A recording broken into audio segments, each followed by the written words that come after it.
Okay, calm down.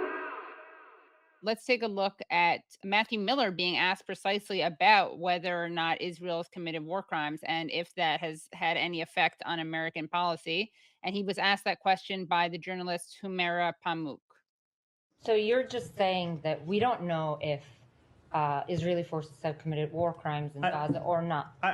You said we don't know. I would go a bit further and say that we said we don't know the definitive answer to it, but the NSM 20 report said it's reasonable to conclude that they may have, given the sheer number of incidents, but we need to finish these processes to have definitive answers to the question. So despite these assessments, you think there is no change in the U.S. policy to continue providing arms to Israel? There is no change in our policy. As you know, we paused one shipment. We have not, but we have not changed our overall policy, and we will continue to support Israel's security.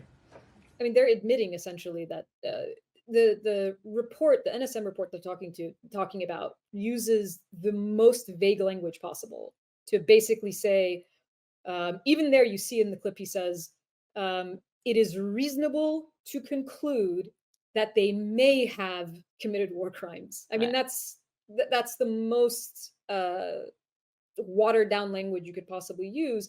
And he says it himself in that clip because of the sheer volume, right? Because at a certain point, it becomes undeniable. And that's the pressure that the Biden admin is facing, mostly because we're in an election year, right? This is having a very real impact on the ability of Biden to get reelected. Because of key swing states and constituencies and polls that are showing that they take issue with his Gaza policy specifically. And so to remedy that, you see this kind of we are doing something about it language matched with absolutely no action. There's incident after incident that takes place. The NSM 20 talks about all of these different incidents that have taken place. There's every single international NGO has a consensus with respect to violations of international humanitarian law and the targeting of journalists, of healthcare workers, the systematic attack on the healthcare infrastructure. And it's, response after response about let the process take place, investigation, we'll see what the outcome looks like. The problem is now we're about to approach 8 months. It's, to me, it's clear that that's not working, and I just don't know if the urgency is there, or the fact that they're just not understanding the urgency that's being communicated. I don't understand, why that we're still sitting here talking about reports and we're talking about processes when it clearly hasn't worked. So I'm just, that confuses me when you're talking about the largest cohort of children who have lost at least one limb as a result of war, the most children that have been killed in the last 4 years in any other war zone combined. So, I mean, there's consequences to the fact of being purposely vague like they were in NSM 20. There's consequences to these press briefings where they're essentially giving political cover towards the Israelis.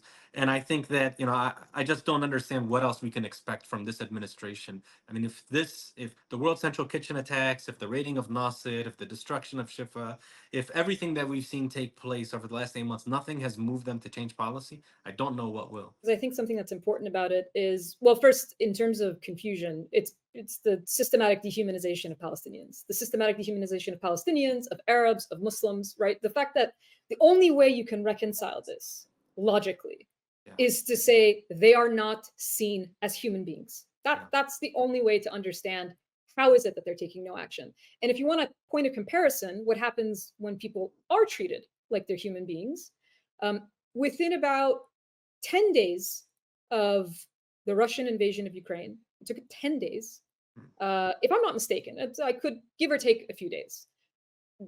You already had Secretary of State Blinken saying that they have evidence that may constitute Russian war crimes. This is within 10 days.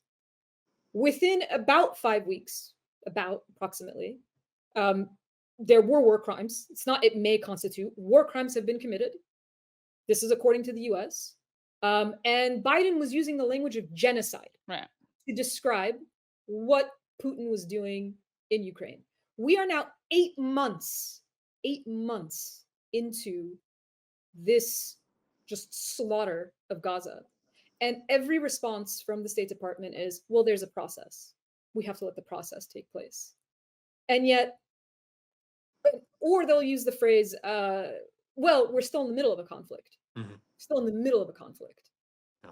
But for some reason, in the case of Russia, it was very easy to make the assessments. It was very quick to make the assessments.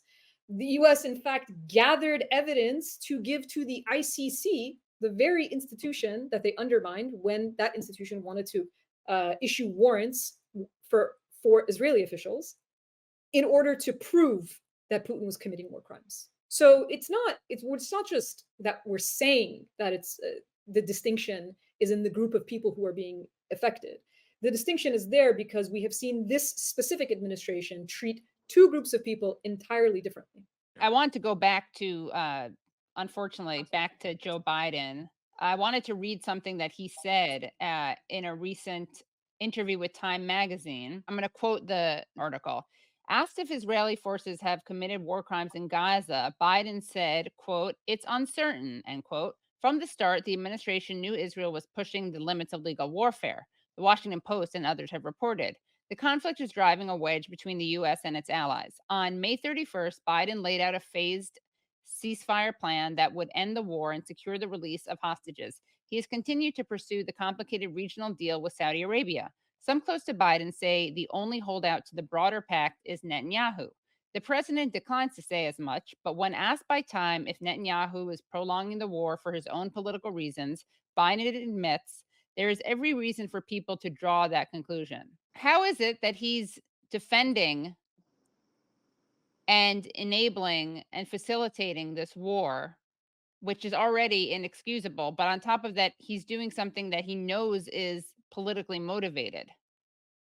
And he just said it out loud. If you ask anybody in Gaza from the beginning of this war about what Netanyahu's intentions were and how keeping the war going on and even a broader regional conflict plays into him staying in power, they all would have told you that this is the case. They all would have told you this is, this is what's at play here, that you have an extremist, fragile, right-wing coalition that's hanging on by a thread, and the fact that there's an ongoing war, as long as that war can persist and that you can continue to warmonger, this guy is not going to leave power. I think everybody in Gaza suspects that the day that their war is over is the day that it's the end of Netanyahu's political career, that he's going to be held accountable for the attacks on October 7th, and that he's going to go by the wayside. And so it makes sense that you have a prime minister here who wants the war to end, who wants the war to continue, who wants to extend the conflict with Lebanon and Hezbollah as well as Iran. I mean, it's clear,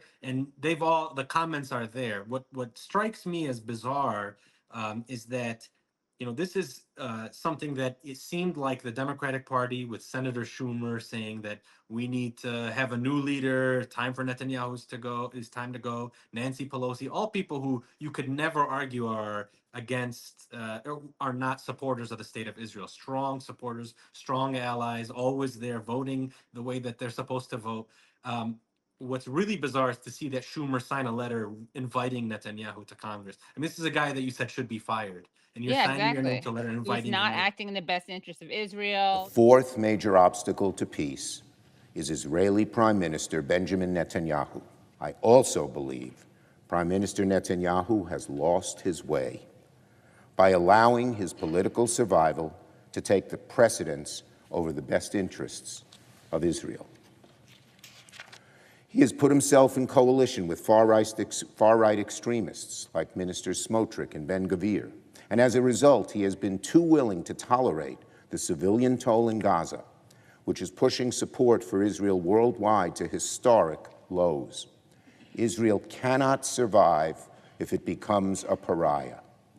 At this critical juncture, I believe a new election is the only way to allow for a healthy and open decision-making process about the future of Israel. To me, I don't know. I actually I would love to hear what you guys have to think about that. But to me, it suggests either that that this guy is not going anywhere, and you're coming to terms with that, and you're about facing in a very embarrassing way as the Senate Majority Leader, or that that the war is going to continue, like the Israelis are saying, towards the end of the year. And Netanyahu's holding out for the November election, hoping that he gets a lame duck president so he can achieve all of these insane objectives that he set forward. But I'd love to hear what you guys have to say about that.